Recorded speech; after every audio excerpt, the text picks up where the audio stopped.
Welcome to Chillin' 101. We hope this video helps. In this video, I will show how to make pudding strawberry. Begin by macerating strawberries with sugar so they release their juices and become tender. Heat milk and cream gently while whisking cornstarch into a small portion of cold milk to avoid lumps. Temper egg yolks, then combine and cook until thickened. Fold in the strawberries and chill until set for a fresh, delightful dessert everyone will enjoy.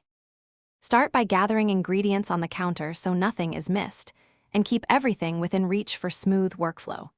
Chop strawberries evenly to ensure consistent texture and release even flavor. Combine sugar with strawberries and let them sit while you heat the dairy, giving time for juices to develop. Always whisk cold milk with cornstarch first to avoid lumps, and use medium heat to protect the dairy from scorching. Cook the pudding low and slow to achieve a glossy, silky texture without breaking eggs. Once your thickened custard coats the back of a spoon, remove it from heat and stir in a knob of butter or a splash of vanilla for depth. Let it cool slightly so fresh strawberries retain texture, then transfer to serving dishes and chill. Garnish with a sliced strawberry or mint leaf before serving for a bright finish.